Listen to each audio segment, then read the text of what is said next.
quick. Morning, everybody. Morning. We're a little bit short on crew this morning. I'm not going to go through why everybody's not here, but anyway, Jerry's at the Trolley Museum. That's a pretty cool reason not to be here. But Steve's in chat, I believe, and since he's not here, I'll do the rundown if I can here. Let's see who else here.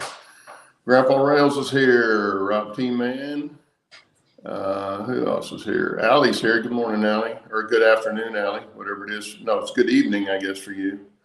Who else is here? Oh, Mom and Son train fans are here. Good to see you. Mr. Anderson's here. Who else have we got here? Gerald Stewart's here. Good morning, Gerald. Who else? You guys are yakking on there.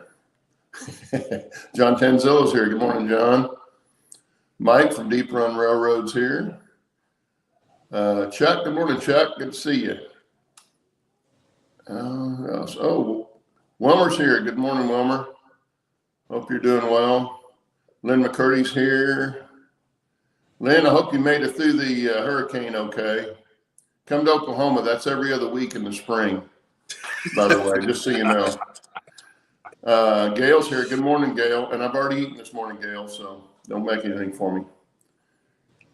Who else is here? Oh, Roy's here. Good morning, Roy. Man, you guys are coming in as I'm speaking here. Mark, good morning, Mark. Good to see you. By the way, Mark, Dave Todd's going to be on September 30th on the show, so make sure you're here for that. Who else we got here? Joe Rader's here. Good to see you, Joe. Kyle Stevens is here. And run down. I don't know how Steve does this. This makes me dizzy scrolling through that fast. Okay, I guess that's everybody. Anyway, we don't really have a subject today. Well, we do actually. We were just talking about what we're going to talk about today, and Steve and I, Dennis and I were talking about super glue, the pitfalls and all that kind of stuff, and the benefits of super glue. At this point in my model railroading career, I despise super glue. I hate using it for anything. I use it out of complete duress.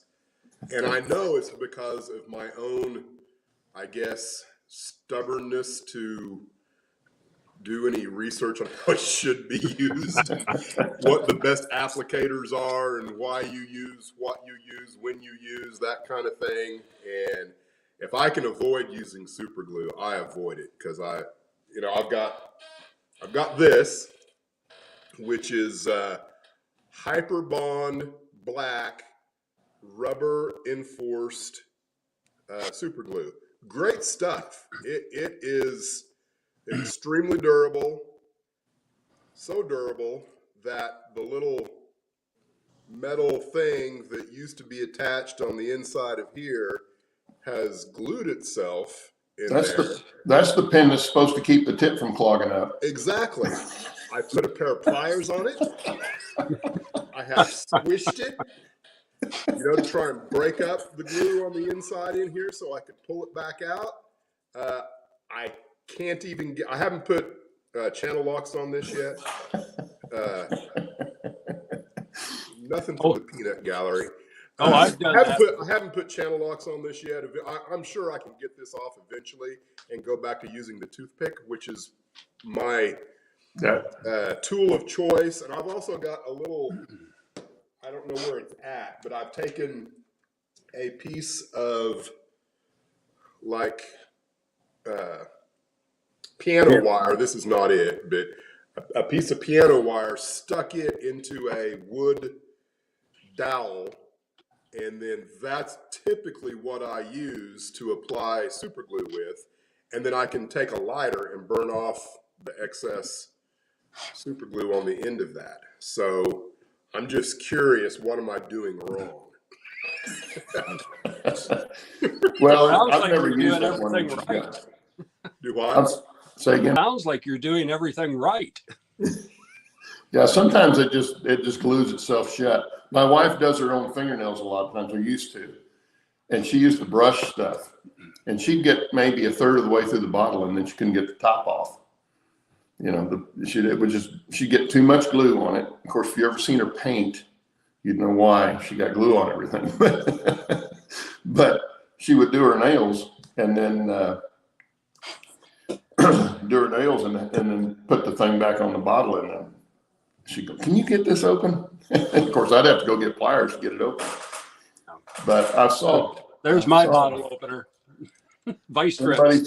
Somebody said I haven't done that yet for that. I know I'm good at It works. because it's a full bottle of super glue, which, you know, it's just a frustration. I wish it was a little easier to work with, but I suppose if it was, it might not do the job we want it to do. So. You know, it's based on like what you do. It's the application that you want to use it for, and it takes experimentation to kind of figure out what to do. Like I use toothpicks, the same as you. I've not done a wire, but toothpicks. And like when I'm doing modeling and I need super glue, and I try to avoid super glue in applications where I don't need it, like the wood structures and stuff. I use Tight Bond or That's what I use. Yeah. Still use the toothpick for the applicator, but if I need super glue, usually what I'll do is I'll put a drop on a piece of paper or plastic and then dip the toothpick into it and then, you know, do the spread part. But, you know, and there's all kinds of different super glues. You got some that are super runny, some that are the gels. It just takes some time to kind of figure out what you want to do with it. Yeah. Yeah, Steve Anderson said use a lighter and burn it off. Yeah, that's what I do. So do you use medium CA most of the time, or do you use other kinds for other purposes? I use basically the cheap stuff that I can get at Home Depot. The one that I use the most of is a product called Rapid Fuse. And it's generally a little bit cheaper than some of the other super glues.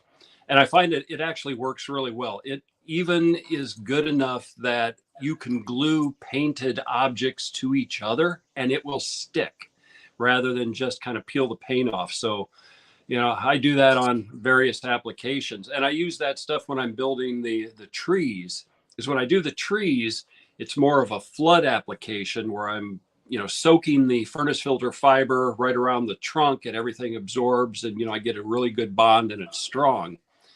But likewise, when I'm doing some of the you know, structures, plastic buildings, I use the same stuff using the toothpick method. So that's the one that I prefer. I'll use the gel super glue occasionally on, you know, some applications if I'm doing metal on metal. And that seems to work. Of course, rough up the mating surfaces on the metal with a file, and, you know, you get a good bond using super glue. So I do that. A lot of my construction now on the trees of recent times, I try to get away from the super glue and I use the carpenter's glue, where early on some of the trees I used the super glue to build up the trunks, and, you know, my fingers would get stuck to it. And literally I was stuck to a tree trunk and I had to use the nail polish remover to get myself untangled. Those are the DNA trees, right? Yeah. That's why you change up as you progress and you do things. So all of those now are done by carpenter's glue, with the exception of, again, the flood super glue on the furnace filter material. But, you know, just depends upon what you're doing. And then you experiment and play and you find out what works best. And sometimes it doesn't work at all. Have you ever used the long, thin, like anybody watch Dave Meek at Thunder Mesa? I see him use these really long, thin applicators. And I have never tried one of those. And Claude mentioned earlier that they're basically a one-use item, which if you buy them, I have seen them for sale. I just haven't decided that I want to get them. They're one use per end that you have, clean end that you have. So what I found is I use it, I set it down, and it doesn't matter if I wipe the tip off or not. When you set it down, you're not going to be able to squeeze glue out of it again. So you got to snip the end off, probably a 1/4 inch off the end. Now you've got another use. And so however long your thing is, you've got that many uses. At least that's my experience with them. And I've just got to where I don't use that. I use the tip that comes on the bottle, because if it stops up, I take a little small pair of pliers and just kind of wring the top, and it pops off. And 90% of the time that opens it up. If it doesn't, I'll open it with a needle or something like that. That's different stuff. That's different stuff. And that's the kind of stuff that, knowing what you had problem with, if I ever did use it, I wouldn't even try to use the tip. I would take the lid off and use a toothpick. That's what I had done up until the last time I used it, and should have continued doing what I was doing. And I've seen and I've used some of those little micro tip applicators that you can get from like Micromark and some other. That's what he's talking about. Yeah, and those work. They work well, but to your point, they're about a one-time use, because they'll plug up, and it's just as easy to get that toothpick out, and you get to the exact same place and actually have better control, I think, with a toothpick. Yeah. Well, the only applicator. Go ahead. My thought was maybe if you kept a small reservoir of acetone next to you, could you put the applicator in right after you use it back into some acetone, or dip it in there one time? I mean, it would take some experimentation, but I wonder if that would help preserve the life of the micro applicator. Probably would, because acetone will cut through the super glue. It might give you a good result for a while. Especially if it hasn't had time to set up yet. Most of those tips, now we're talking about the plastic ones where it was a piece of tubing that they heated up and stretched out to make a long, skinny tip. That's what I was talking about, snipping the end off each time. They're fairly cheap. You can buy them in bulk, and they're fairly cheap, but it's just a pain to have to change them all the time. Or mess with cutting them off every time you want to use some of the glue. But I was also talking to Dennis, about the plastic glue for doing like microengineering steel trestles and stuff. Oh, that solvent glue. It's a plastic glue. Yeah. But they sell a glass tube that has a metal tip on it, and you just put it in the glue, and it wicks up into the tube, and then you use that and you just run it down. Best thing they ever had for plastic glue, but it also wants to stop up. And the only way you can keep it from stopping up is to put it back in the bottle of glue. But if you do that, you can't store it that way, because then your glue will dry up, will go away on you. But for a while, it works pretty good. And I've tried using acetone on that, or whatever they said to use, to put it in overnight to let it dissolve the glue. Didn't work. So eventually it stopped up. But if you could keep it from doing that, if you keep it from stopping up, it's a great applicator for plastic glue. I wouldn't use it for CA. CA would stop it up in a heartbeat. Daniel Banks has got some pretty good comments in here. We might want to maybe throw some of those up. He said he's had a bag of 100 applicators for over a year. Yeah, half the bag left. Like I say, you can buy them, relatively cheap, and it's all about how much you have to use it, or how much you do use it. Now, when I was doing airplanes, I built probably, 20, 21 quarter scale and third scale balsa airplanes, big airplanes. And I would buy CA by the pint and refill my small applicators. I rarely used thin CA because it's just way too messy. I almost always used a medium viscosity. And I still do sometimes, but now I've gotten to where I know how much I can squeeze the bottle, and I'll get just the tip wet on that applicator and just get my wood piece wet. And I don't use it on much other than wood, maybe some white metal pieces, but I barely get it wet, and then stick it on and hold it, and it'll be there. But I use mainly Aleene's for wood kits now, because Aleene's dries a little quicker than the carpenter's glue, but it holds just as well. So I use it a lot. Dan from Dan's Model Railroading Journey, welcome. I don't know if we saw you in here earlier. He's got a good question. He says, is there a good alternative to super glue for multiple surfaces like brass to plastic, etc.? I don't know. Well, there's plastic. It sounds to me like super glue would be your best bet, because it's a mechanical bond, right? It's grabbing the material and holding it just by itself.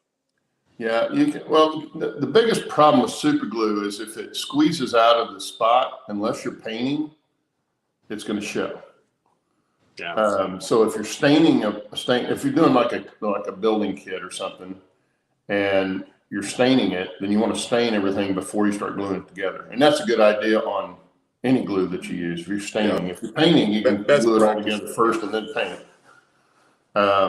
You don't want to use super glue on anything plastic, because most plastics will melt with super glue. What's the other thing I wanted to say? For doing metal to, say, plastic, or metal to wood or something like that, E6000 works fantastically good. And it's very similar to Walther's Goo or Goop that you may have seen in the store. You can get it at Hobby Lobby, but you can get it in a lot of places. It works really good for that. Epoxy is another good alternative if you need a good strong bond. But again, it depends on how much of it you need and whether or not it's going to be visible or not. I mean, yeah. I think it's called Weld Bond. Is like a white glue, and it's very tough and stays semi-flexible.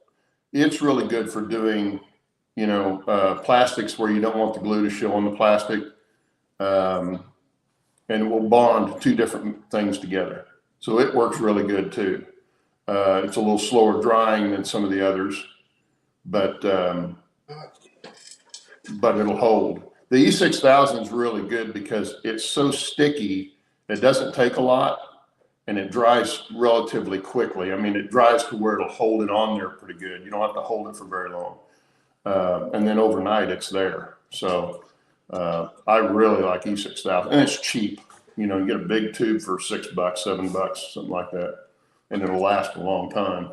I think is that real similar to what this 3-in-1 stuff is? Weld Bond? Probably. Yeah, I can't remember. Someone recommended this stuff to me. I can't remember who it was. It might have been Steve Bennett did a thing where I can't remember. But I got some of this stuff, and it's a good clear glue. I like my glue to not be stringy. Any glue that when you immediately start to make use of it strings. Yeah, E6000 don't like it. But there again, that's why I don't like the plyo bond. That's why I don't particularly care for this. It can be used in certain places, like the way you get around that, Dennis. The way you get around that is take your toothpick, get your dab of it, and spin the toothpick. Yes, sir. And then, that solves your problem. I don't have to do that. Because E6000 does the same thing. If you don't manipulate my toothpick after the fact. Call me weird, I guess. Well, there's certain things you gotta compromise on if you want a good glue. So, I like but I understand what you're saying. My toothpick in and bring it straight out, go straight to my gluing object, and not have to worry about, because my eyes aren't that great. Sometimes I miss the strings, even though I know how to get rid of them. And I don't know, I'm weird. Joe Rader says he's been using straight acetone lately for plastic models, and that'll work. But you got to be careful with it, because it's kind of like super glue, and how it reacts with plastic. It'll really melt it if you get too much on it. So you got to be careful there. Is that like the primary component of these kinds of glues then? Like I don't know. That should say on there if it's got acetone in it. There is no way I'm reading that. Period. Yeah. I mean, if I had a magnifying glass somewhere, I suppose I could, but I've never actually looked that close to see what those plastic glues, model glues is what I call them. But you remember the old model glues in the tube, talking about stringing. go back to my elementary school days when I was building a model every week, and all of them had spider webs on them. I didn't know how to do it neatly. Get that. I used to build race cars back when, middle school days, and same thing. The glue, even a little dab, you pull it away, and there's that string coming out. And then you have a fingerprint on it.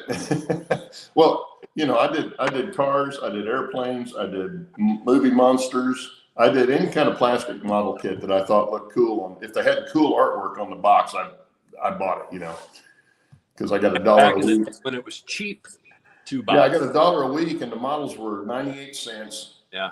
And tax was 2 cents, and Dad would always, put the dime in for the glue that would last me for a month or so, So I was in heaven as a kid doing models, but yeah, we won't even talk about painting them. Anyway, I'm not watching chat here. I'm sorry, guys. This is where I need Steve. He said he'd be in chat today, but I don't see him in here. He probably asleep. He may, well, no, because he goes to bed early and gets up really early. Let's see here. Daniel says, I bought bottles of the flat cap Aleen's. Hard to find now. When I use a bottle up, I unscrew the cap, wash it, and put it on the new non-upright bottle, and ta-da. I'm not sure which bottle you're talking about, Daniel. I've got a bottle of Aleen's up, that I was using when I was still building airplanes, because what I used it for was putting the, if I was using actual cloth for the wings, because I did World War I airplanes. And so what I did was I'd glue the cloth down and to the ribs on the airplane with the Aleen's, and then come back and put the dope on it and to stretch it out and make it taut. And that's what I used. That's the first time I'd ever used Aleen's. And I found that it works really good for doing little wood craftsman kits, because it sticks pretty quick and holds pretty good while it's not cured. And then, you can continue on. It's kind of like using super glue without the mess, because you wipe it off just like you would a white glue with a damp rag, and it'll come right off. Yeah. And speaking of Aleen's, a while ago, I went to the local Michael's, craft store here. We were looking for a big picture frame for like family photos. And I wandered the store, and I wandered into a corner that I'd never been into before. And it's where they had their clearance stuff. And they had a bunch of Aleen's, and they had a bunch of acrylic paints, the little kits of the no-name brand stuff that they carry. But I ended up walking out with a great big sack of various paints and glues and other things for just a few bucks. So if you got a Michael's in and around where you're at, go explore and go into all the nooks and crannies of the store, because there's probably a clearance area, and you can probably pick up some stuff fairly cheap that you actually might use in your lifetime. Yeah. Daniel says Aleen's sucks to wait for. I'm sorry, Dennis? So I don't know that I've ever stepped foot into a Michael's. There's one here in not too far from our house.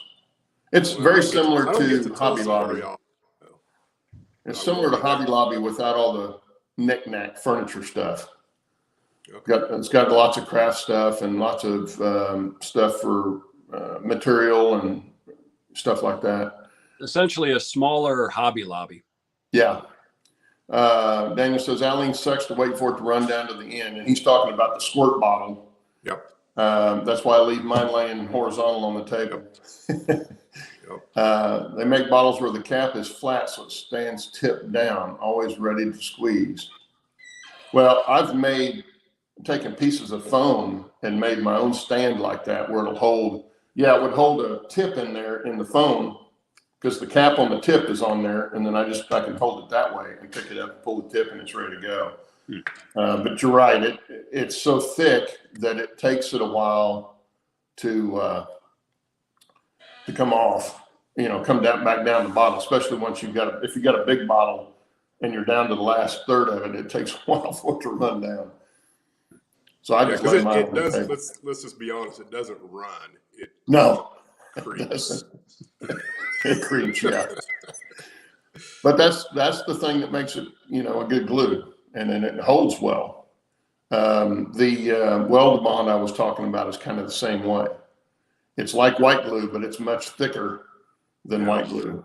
And the thing, as opposed to white glue, both of those stay a little bit flexible, not real flexible, but a little bit flexible. Yeah. Oh, I'm getting behind on chat here.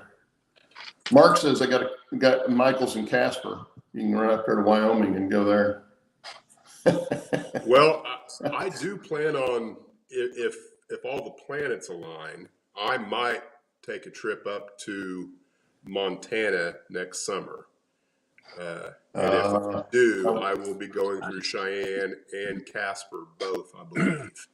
My daughter lives up there in Kalispell, Montana. Kalispell, yeah.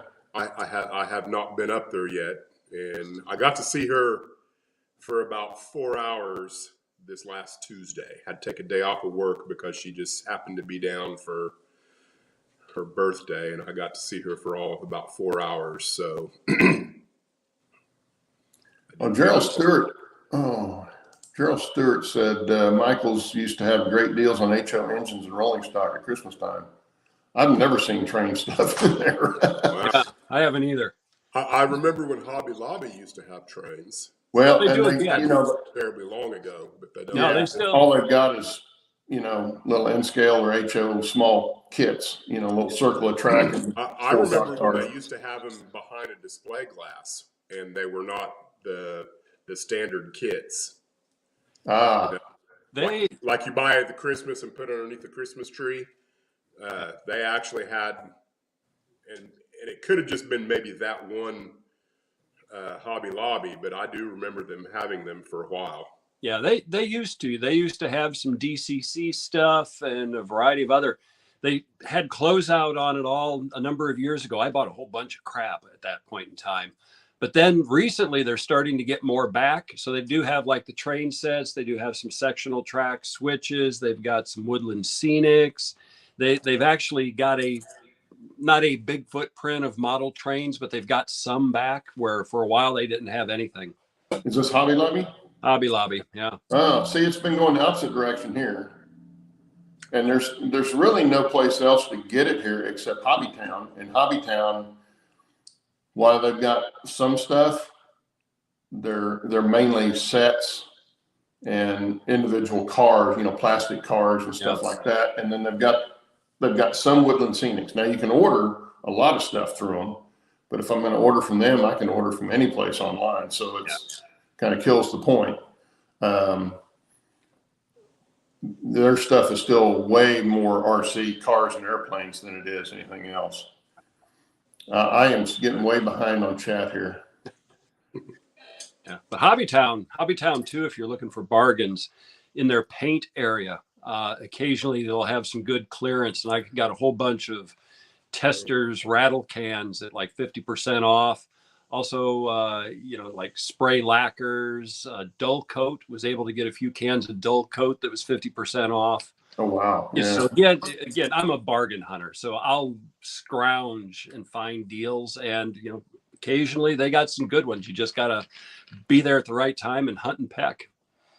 Bill, are you old enough? Lynn says he was old enough to remember when Sears had model trains. I still have in a box up here some of my first HO scale trains, and they came from Sears Roebuck. I think my first train as a kid came from Sears. I'm sure that's where they got it. I never had a train as a kid. Oh, well, you'd have been like us. You'd have just tore it up. Yeah, I you're had making up for it now, though.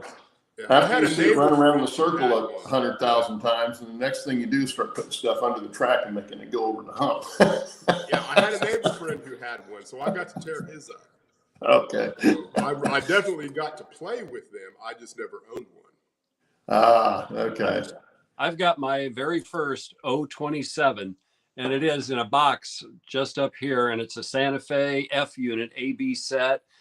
And the 3-rail track, the old transformer, and every once in a while I'll bring it down and turn it on, and the darn thing just doesn't purr like a kitten, but she still runs and runs well. Yeah. Thomas Morris said, guys, there's a model train shop I go to, and he has 100,000 trains from O scale and HO and N, and it's called Classic Trains in Paducah, Kentucky. And I guarantee you, Thomas, he has no HON3 there. If he does, it should be in Guinness World Records, because that stuff's hard to find. Most hobby shops will not carry something they don't sell a lot of, which you can't blame them. It's marketing. I mean, it's economics. You got to go with what you got, what you can sell. Do they have an online store? Yeah. What's the name of the store, Thomas? It was in there, wasn't it? Classic Trains. Is that the name of the store? I've heard it's called Classic Trains. Okay. Yeah, there's been some guys that have done some YouTube videos on hobby shop tours for there. Oh, I'll have to look that up. It's a huge store. I'm saying that like I need anything else. I've got a hobby shop full of stuff on the shelf out here that's never going to go on my layout. So I don't know why I'm thinking I need to find another hobby shop, but because you always need more. It never ends. Well, the thing about buying online, it's not so bad with the train stuff, but when I was doing airplanes and I was using small hardware things like turnbuckles and just all kinds of different stuff, because like I said, I was doing mainly World War I planes, so they were open cockpit where you had the combing around the cockpit and you had all kinds of stuff. And I'm buying all kinds of little hardware things to do, and a lot of times I was improvising and making stuff out of it. But if I can't tell exactly how big it is, have it in my hand and see how big it is. They take a picture of something that's this big and it looks this big on the thing so you can see it, but you really have no idea how large it is. Yeah. And I would order stuff and get it, and it's like either way too small or way too big. And so I just wasted not only my money, but then I wasted my time waiting for it to get to me. So I ended up I was going down to my local hardware store, which was just a locally owned one owner hardware store, and had they got the little drawers with all the specialty hardware stuff. I'd go in there and stand there and be pulling it open and just going through each one, because I knew what I was looking for. I was looking for something I can make something out of, and they'd come ask me what I was looking for, and I said, I don't know yet. I have to find it. I have to see it. When I see it, I'll know it. But I would buy all this stuff, and then I'd tell them what I was putting it on, and they go, oh, okay. Well, then, when there's nothing we can do to help you find it, because I didn't know what I was looking for. But that was part of the fun of building the airplanes, was trying to come up with something to make something look like something else. But I don't do that with the trains too much. Okay, what else we got in here? Dennis is still a kid and has a train set now. I get a kick out of my non-model railroader friends because I post pictures on Facebook, and I've got a Facebook page for the railroad. Not that anybody ever really goes there, because I don't do a lot of Facebook stuff. But I get a kick out of my friends who, I like your train set, Dennis. I'm like, that's exactly what it is, a train set. Well, it's amazing how many people that aren't into any kind of history of that sort of thing, trains, real trains or model trains or anything, have never been to a museum that has a model layout, like the Colorado Railroad Museum. It's got a layout in the basement model. But if they do go there, they go down there and they look, well, that's kind of cool. But that's, they don't think about it as anything other than a train set, Right. There are a lot of times they're surprised, because I don't know how many times I've been in places like that, and you hear them come in, and of course the kids are all nose to the glass, and parents going, I didn't know you can make them this big, they have no clue, because they've never been introduced to it. So yeah, not that they would turn around and go home and do that, but they're just surprised to even see a miniature thing like that big. Daniel says Hobbytown carries paints for plastic modelers, military modelers. Yes, they do. And you can get some really neat, really great stuff, not usually used by railroad modelers. Yeah, they do have a lot of military paints, colors and stuff, which can be used for model railroading. Not only the paints, but any of the powders, stuff like that. They've got a lot of that stuff because they do sell a lot of military diorama stuff, tanks and military vehicles, and then the figures and all that kind of stuff. I think they sell more of that, or have more of that on the shelves here anyway, than they have of trains.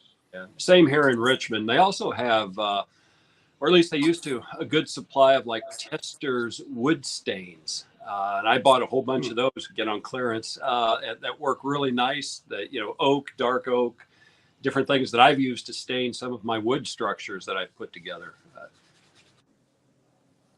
Yeah, and there again, if you're doing wood structures, can't emphasize enough, you got to stain it before you glue it together.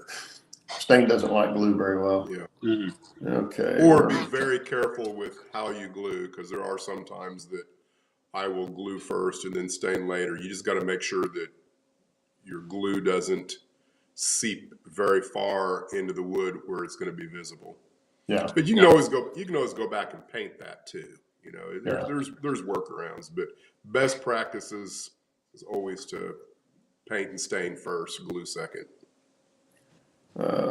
So, Bill, is your O-scale extravaganza, are you calling it 100% complete now, or do you still have any more projects on it? Yeah, it's never 100%. Right.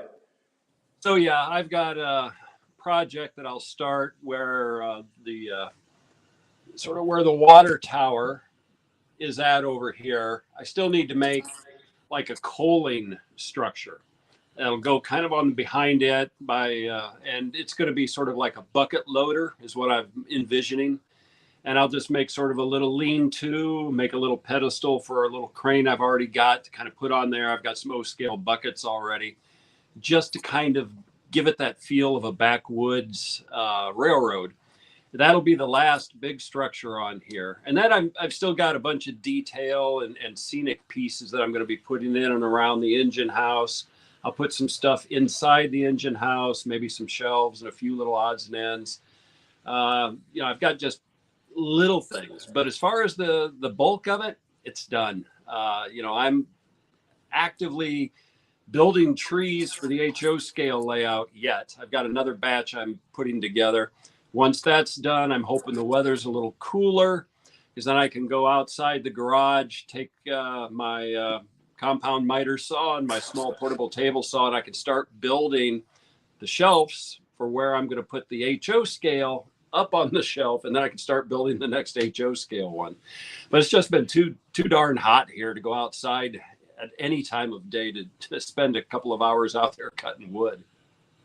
Okay, Bill, I'm going to have my wife watch at least this segment of the show where you said you're going to put one of your layouts up on a shelf and build another one. Oh, yeah. It'll make me look so much more sane. There you go. In her eyes, anyway. Yeah. My mind just sort of shakes her head and says, go for it, which is, I'm okay with that. But on the other side of this layout on the floor, I've got a whole pile of lumber already, both for the shelves and then for to start doing the framework of the next HO scale. I've already got about 30 code 70 HO scale switches, just so that when I get it built, I can start doing the layout. I've got an idea of what I'm going to do is like one massive industry on that 4x8, as well as then, some other little structures and some other support stuff. So that I can get. What kind of industry? It's going to be like steel. It's not going to be like foundry. It's going to be based off a prototype that I saw up in Pennsylvania or New Jersey, up near one of the Amazon buildings. And I got on Sanborn, looked at the fire insurance maps and all kinds of track work in and around this place where it was like a rolling mill. And it's been abandoned for years, but some of the structures are there. It's like sheet metal on the outside that was painted green. I might not do that, but just kind of a cool industry that I can have a little bit more modern than the old industrial area I've got over there, but still it would fit well into the 40s and 50s, like what I'm modeling, something that may have been built, during World War II, kind of a thing. But that'll use up most of my track, and I got all kinds of stuff in storage for details and other buildings and other things. So I don't have to buy a whole lot, but I'll be able to do a lot of scratch building. But that'll keep me busy probably for the next couple of years, maybe. Yeah, there you go. There you go. Which is the name of the game. Yeah. Pretty simple to do. Well, and I was showing Dennis, I'm going to kind of switch gears here. Dennis, I don't know if you guys have watched his videos where he was building turnouts, fast tracks turnouts. Let me make this big and you can see it a little better. But I wanted to thank Dennis for talking about when you're filing the points on your turnouts, to actually file the side that goes against the stock rail, which would be the outside part of the point. File the flange off and it fits up a lot tighter to your stock rail. And I did that on this the last two turnouts I built, I did that. And I can see the difference immediately, what it's going to be like. I won't have to worry ever about having to adjust the points on this. So thank you for that, Dennis. The other thing I wanted to show everybody, and I don't know if I showed this before, I made this back when I was doing my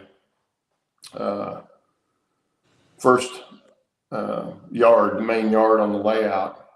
And I thought I was going to use this, and I ended up not using it. And I built this by putting two of the jigs together. Although you could do it, build two turnouts, and then come back in and modify it. But you can see the points here are very close to the frog. Oh, can't hold it and show this at the same time. To the frog over here. I got it back just about as far as I thought I could get it. I could probably move it back another half an inch. But then you're talking about coming through the frog and hitting the point almost at the same time, which it wouldn't be a good idea, I don't think. But this one I think is going to get used in my yard on the upper level, so I've saved it for all this time. But anyway, that's where I'm at. I'm still waiting for Dennis to get up here to Tulsa so I can get my three-way jig back, and then I will get started on my earnest on my track. I haven't decided yet, but I think before I come up there, I think I will try and build one or two more three-ways, just because I'm not satisfied with, for sure, one of the three-ways that I can go through it, but I'm not satisfied with how I go through it. So yeah. I think I want to try at least one more, if not two more, to see if I can get better results, because everyone's been a little bit better than the previous one. But those are tricky. That's all I'm going to say. A lot more trickier, I believe, than the standard gauge, just because there's a lack of information about how you should go about doing it. Fast Tracks doesn't provide a lot of insight on how it works, and the drawings, because the only instructions they provide are for the standard gauge. Yeah, and I wish not the same. He's got videos up on building and how to do the separate pieces of a turnout on his site, and they're very good. Oh yeah, but they're all standard gauge, HO standard gauge. I would love for him to do three-way. I'd love him to do a three-way on narrow gauge. Yeah. And the instructions are great. They are really good instructions. I don't have any problems with the instructions at all for a standard gauge. But there's at least two or three different places in that turnout where the parallel doesn't work because the space requirements and things like that.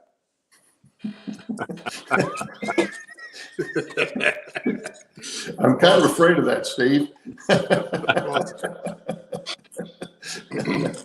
No, I'm not really worried about it. I know where he lives. Of course, he does carry a gun, so I might have to worry about that.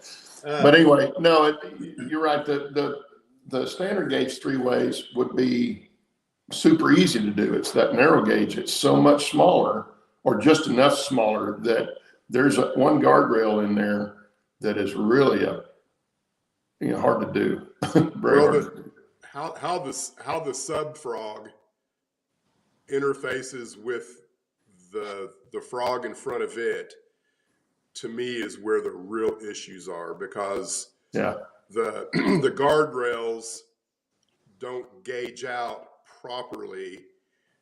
Everything in there has to be futzed with in a way that the jig itself doesn't necessarily provide all of the information necessary to get it right. And then you also have the whole situation with, do you have slop in the wheels of your locomotive? Because that's the other part of it. I'm looking real quick to see if I can find, and I don't know if I've got it loaded on the computer. I know it's on my phone, of the picture of the three-way that I took for you. No, I don't have it on here. But I can show everybody what we're talking about, because it is a little pickle to try and get that, and you got to fuss with it a little bit to get it in there. Don't put that down yet. Hold it back up. Nice. Oh, I like that.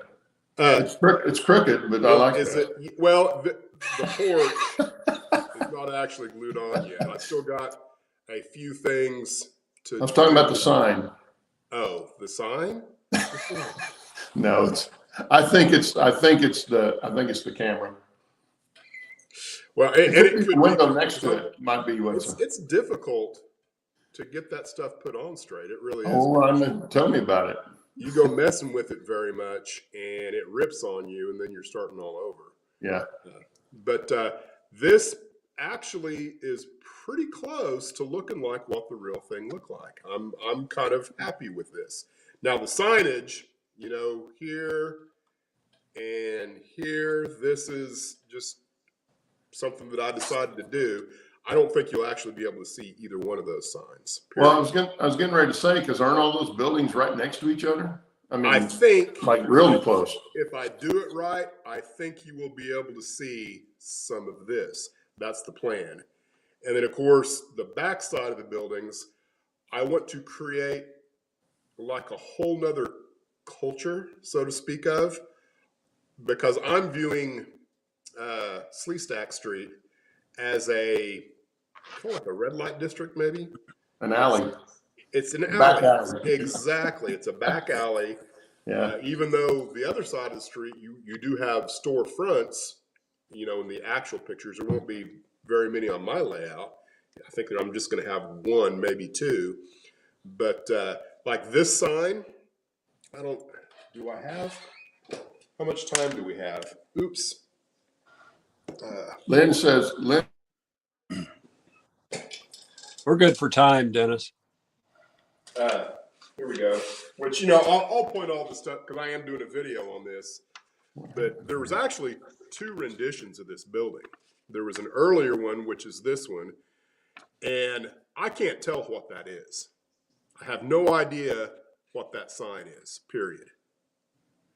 So I just started looking around and decided that looked pretty dadgum close. And from 3 feet away,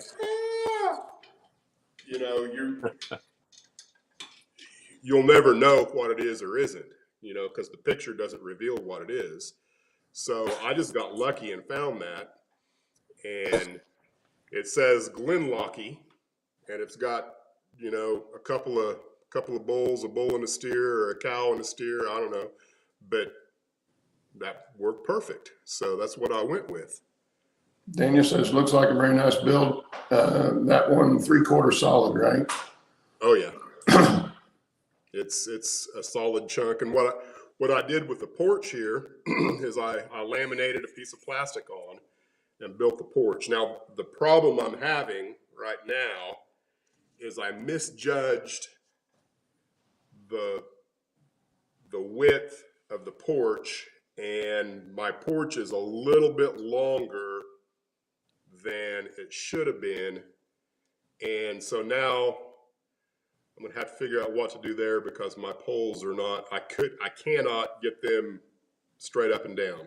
So I think I'm going to go in and add another scale 12 inches to the front here, because I think I can do pretty easy. Put another board on there, and then I can You can't push these back out to where they'll be straight up and down. You can't sand the back edge that goes against the building? Of this, Yeah. I don't think so. I think I'll end up, the light's not very good.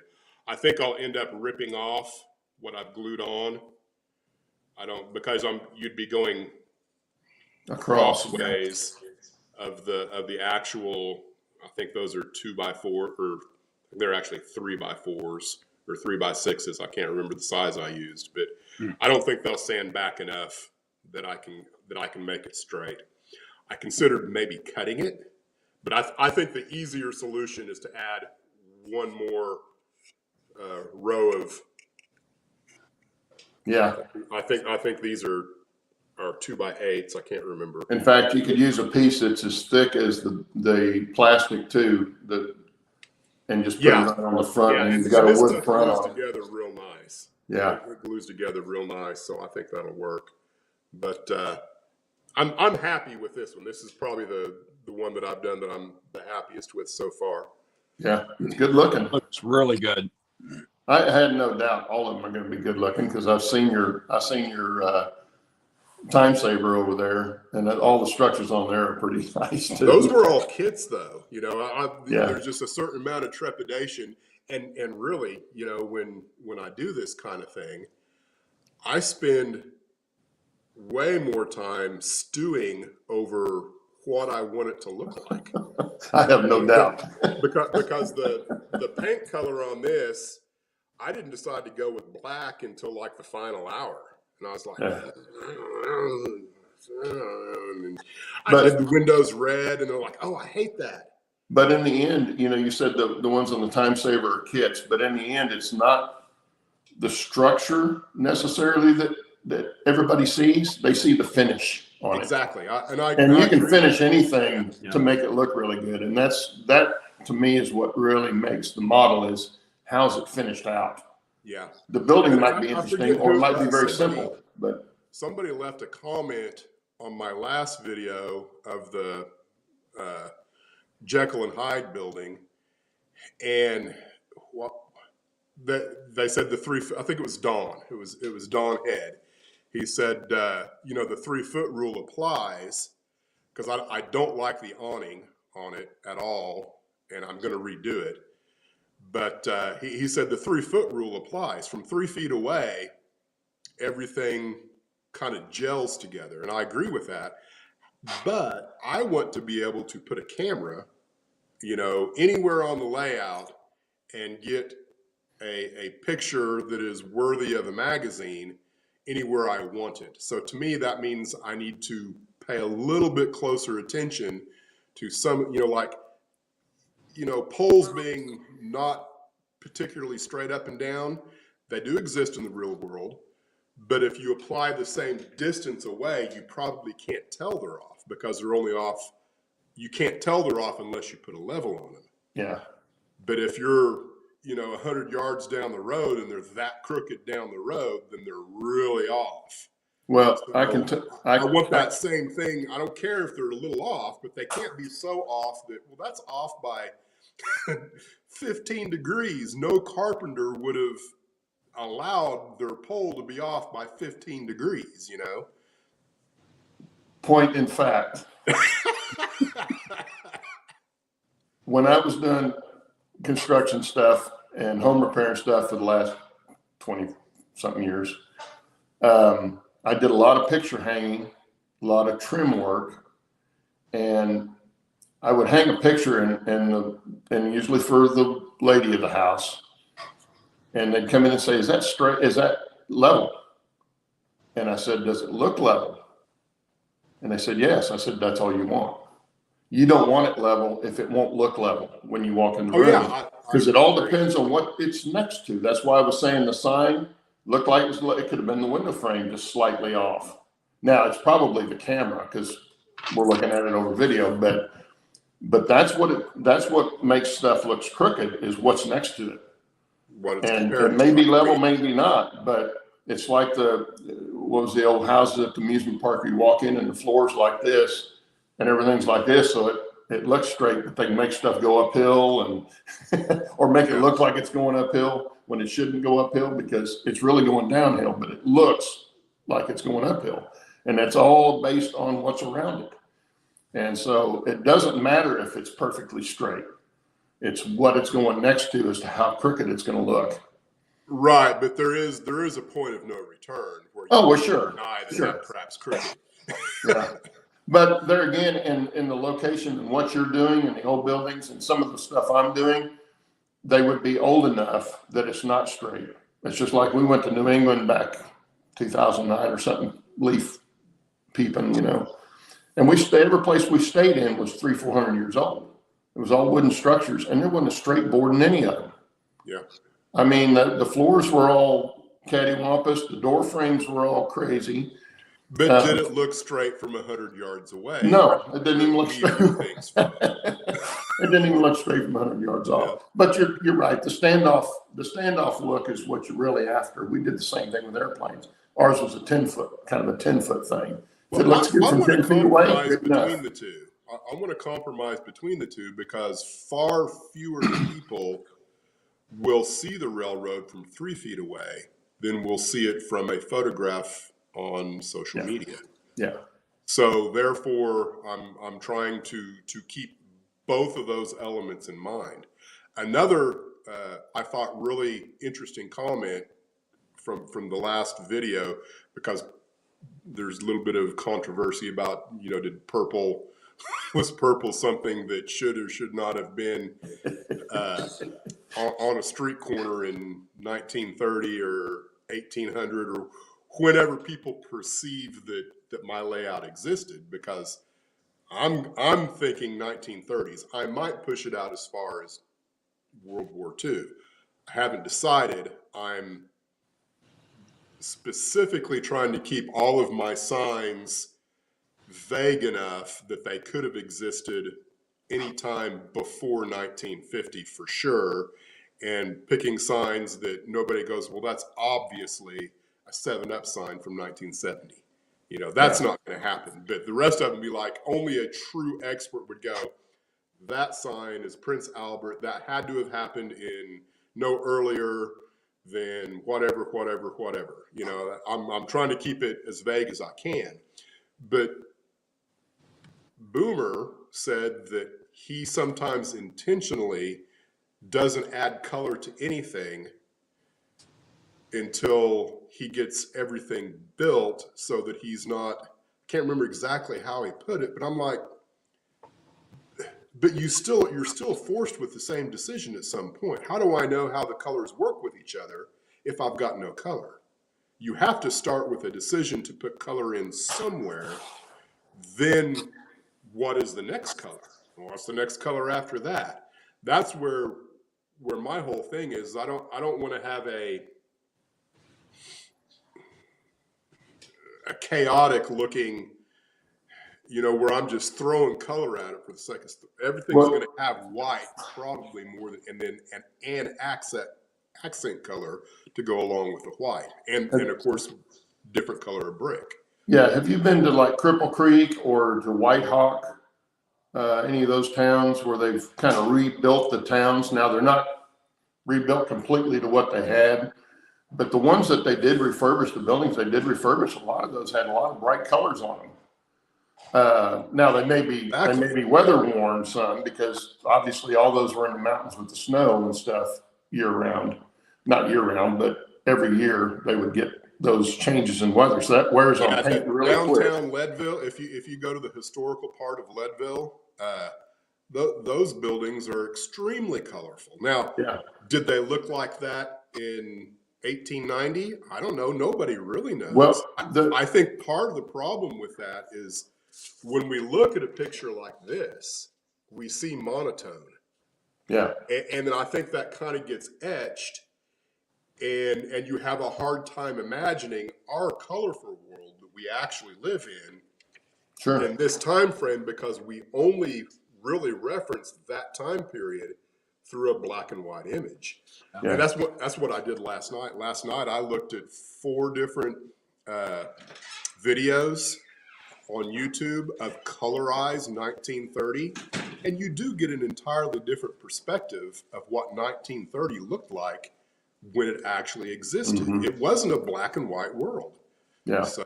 Well, and a lot of those historical areas in those towns, if they're a dedicated historical area, they research the colors that were on the outsides of the buildings too. Not only did they try to get the like wallpapers the same inside and that sort of thing, but they tried to get the outside colors the same too. Yep. And tried to get the signs the same and all that stuff. So they had a lot of that. They have a lot of that going on when they're doing the historical deals. Were you going to say something, Bill? No, I was just grinning, you know. Dennis is, you know, Gail came in. Dennis is just grinning like a Cheshire cat. Oh yeah. Well, my wife is wonderful. That's all Yeah. I'm going to say. Yeah. That's why we can't. That's why we can't figure out what's wrong with you. Yeah, so somewhere I've got an actual color. It's an old 1880s, I think, Bear. I can't remember the name of the company, but it's paint. This is what we used in the 1880s and what was popular at the time. I actually printed it off, and I've got a copy of it here somewhere, but I can't find it. So I'm not overly concerned about using any particular color or color combination with the idea that it wouldn't have been that way. For one, it's my railroad, and I want color. I don't want everything to be barn wood, you know.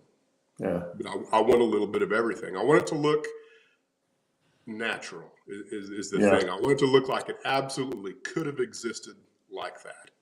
Yeah, and that's the hard part of doing anything like that, whether you're doing rocks on a mountain or a building in an old town, old wooden building in an old town. It's hard to get that a lot of times the same. Right. And especially if you're doing a whole bunch of the buildings. Did trying you to get them force all to look something kind of that like did you that. force something that either couldn't have or wouldn't have? Absolutely. Or does it look like, yeah, that looks like it could have existed in reality? Yeah. Yeah. And I think the application of dust and dirt after the fact will help with that. Yeah. There again, we're over time, guys. Sorry. Good to see everybody. Good to see everybody. Hopefully we get Steve and Jerry back next week. But thanks for showing up. Have a good rest of the weekend and a good week. And Bill and Dennis, thank you for being here. Oh, yeah. And I will talk to you later, Dennis, about, before you come. That's Gotcha. a couple, 3 weeks away, so that's okay. But I'll dig through some stuff that I'm not going to use and see if you want it. Let it sit on my shelf for a while. Yeah, let it sit on your shelf. Yeah. Anyway, thanks for being here, guys. We'll see you next week. Bye. See y'all.